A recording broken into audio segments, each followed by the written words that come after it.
What would you do if your college roommate stole your $1 million idea and built his entire career on your work? I waited 5 years to find out. My name is Marcus, and this is how I destroyed the empire my best friend built on my foundation. Ethan and I met freshman year at Boston Tech.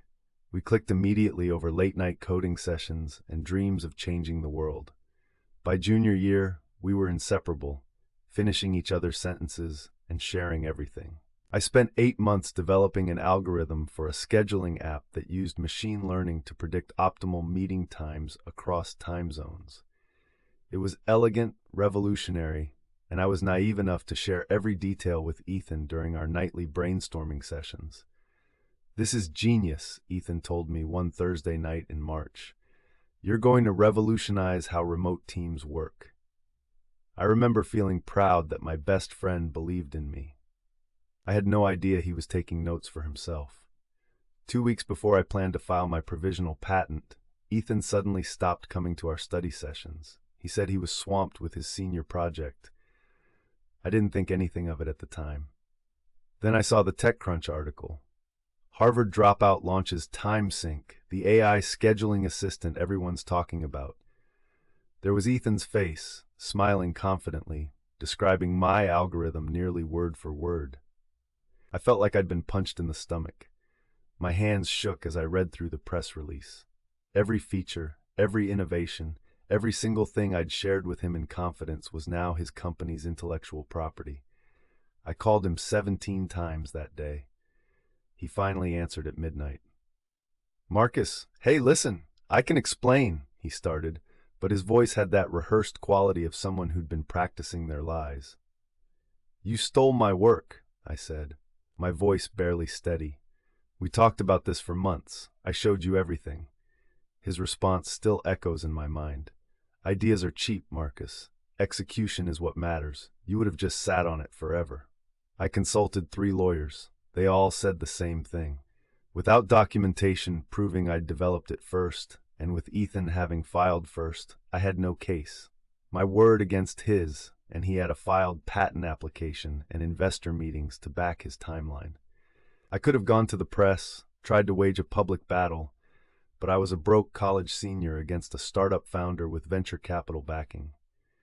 Nobody would believe me, and I'd look like a jealous friend trying to cash in on his success. So I made a different choice. I decided to wait, to watch, and to become someone Ethan would eventually need. I graduated, took a job at a major tech company, and spent 5 years building the exact expertise that TimeSync would desperately require someday. I monitored TimeSync's growth obsessively. Series A funding, then Series B, office expansions, feature launches. And then I noticed something interesting.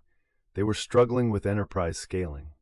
Their algorithm worked for small teams but fell apart for corporations. I knew why, of course. I'd designed the original algorithm with a specific limitation I'd planned to solve in version 2. Ethan had stolen version 1 and didn't understand the underlying architecture well enough to fix the scaling problem himself. 3 years into watching TimeSync, I made my move. I published a white paper under a pseudonym solving the exact problem they were facing. Within weeks, it was the talk of the enterprise software world. I knew Ethan would see it. Then I waited for what I knew would come, and just like clockwork, 6 months later, my LinkedIn pinged. Sarah, TimeSync's head of HR, wanted to schedule an interview. They were looking for a senior solutions architect. Translation, they were desperate. Here's the retention question that probably has you wondering. Was I going to help them or destroy them from the inside? The answer is more calculated than you might think. I accepted the interview, sailed through the technical rounds, and never once let on that I knew Ethan personally. The final interview was with Ethan himself. He stared at me for a long moment when I walked in. "Marcus? Marcus Davis?" His face went pale. "It's been years, man. I had no idea you were in the running for this position." I smiled warmly and shook his hand firmly. "Good to see you, Ethan. Looks like you've done well for yourself." I watched him calculate whether I was going to cause problems. I could see him deciding I was harmless, that I'd moved on. "About what happened back in college," he started. but I waved him off. Ancient history. We were kids. You took a risk and built something incredible. I respect that. The relief on his face was almost comical. He actually believed I'd forgiven him. I got the job with a generous salary and stock options. For 8 months, I was the model employee. I solved their scaling crisis, streamlined their architecture, and became indispensable. Ethan started calling me his secret weapon in board meetings. What Ethan didn't know was that every solution I implemented came with something extra.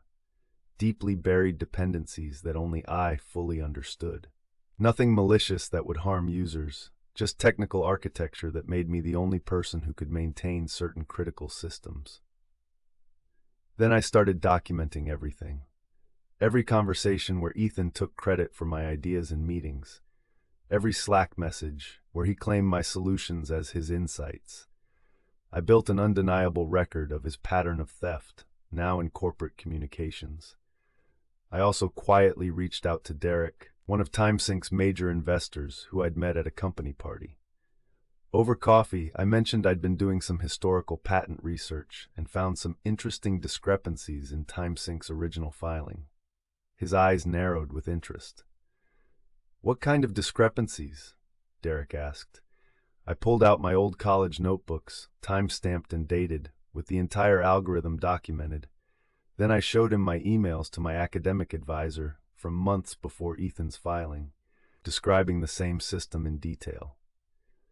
"I'm not looking for a lawsuit," I told him honestly, "but I think the board should know that the company's foundation might not be as solid as they believed, especially before the Series C round."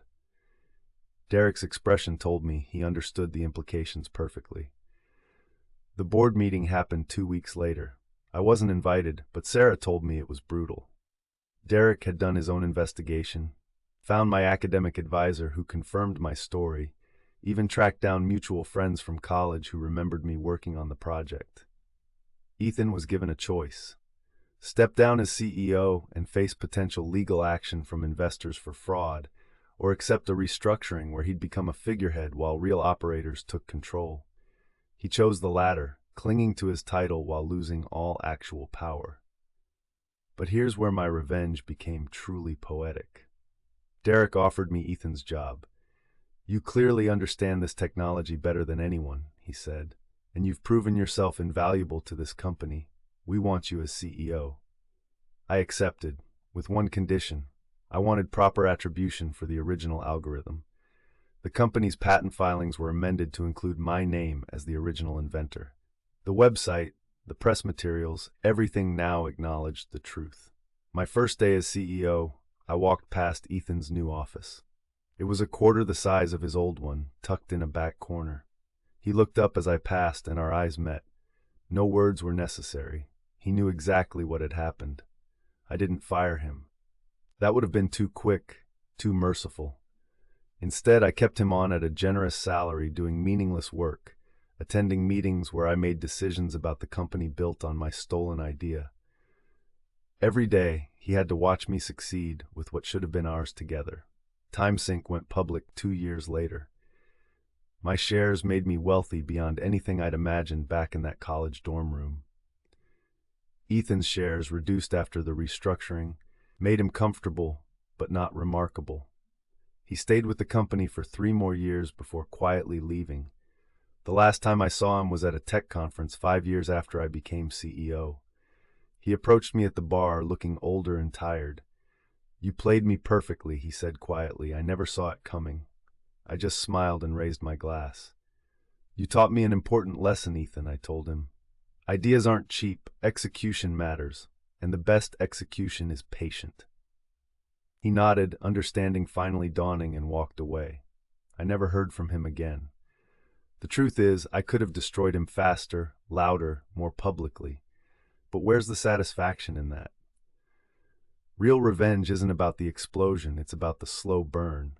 It's about building something so successful that your betrayer has to watch you succeed with what they tried to steal, every single day.